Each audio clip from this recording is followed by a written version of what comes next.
there's what I call a whole interesting Jewish PTSD subtext to the raging sea. In Psalm 74, verses 12, we read, God, you have been our king for a long time. You have saved us many times on this earth. With your great power, you split open the sea, broke the heads of the sea monster. Yes, you smashed the heads of Leviathan and left his body for animals to eat. Verse 15, you make the springs and rivers flow, and you make the rivers dry up.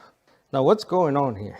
God is exerting his control over creation, right, in this passage. He exerts his control especially, in particularly, over the seas. This appears a lot in the Old Testament. So we have Proverbs 8, Job 38. And we know that God used water, the raging sea, right, to destroy the Nephilim, the giants. Now, I think most of us here in this room agree that the Nephilim, or what the LXX, the Greek translation, calls the giants, were not human. There was some kind of mix between fallen angels and women. So God used the raging sea to do that. He flooded the earth, right? There's an interesting thing here, and this is where the PTSD comes in. The Jews know this very well. The sea to them presented a lot of unknowns. So they have this flood story. They're very scared of the sea. According to the book of Psalms and Job, the giants survived the flood. Now, I'll tell you why. In Job 26, verse 5, we have an interesting verse here. It says the Rephaim are formed beneath the waters. And in the books of Enoch, which are not in the canon, so if you're a Catholic, you're probably familiar with what I'm about to show you, but in those book of Enoch, they talk about the dead giants who live on as evil spirits.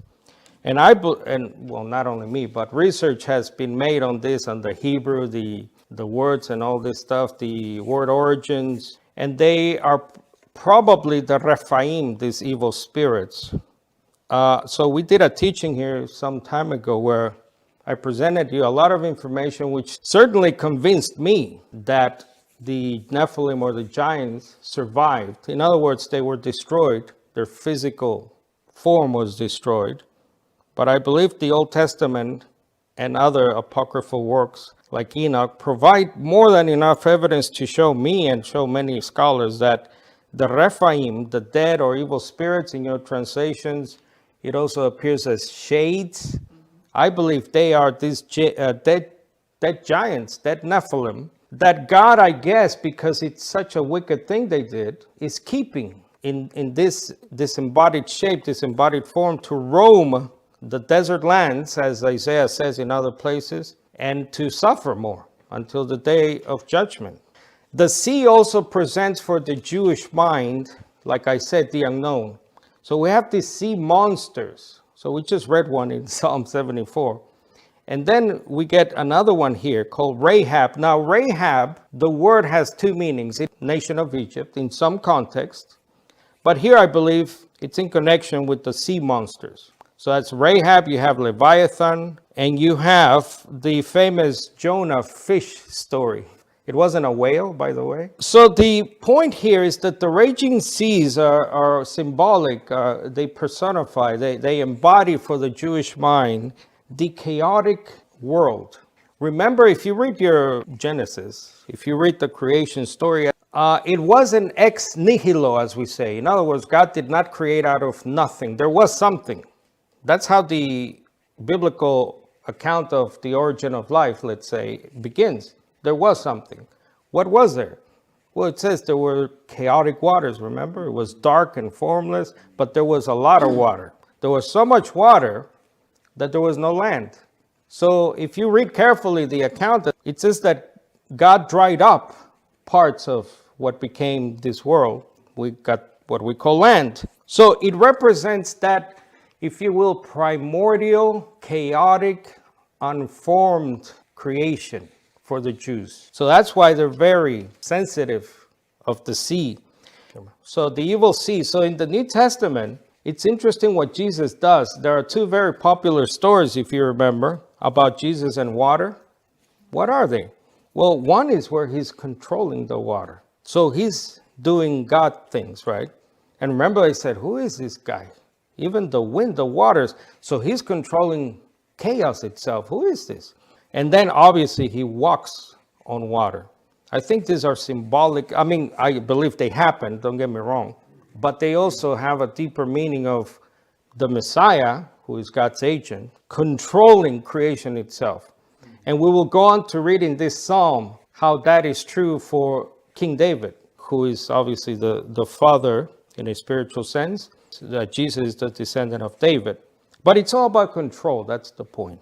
That God has control over these waters that represent that time before the creation. An interesting episode in the New Testament of a demon called Legion. And then demons in the New Testament, by the way, are always disembodied.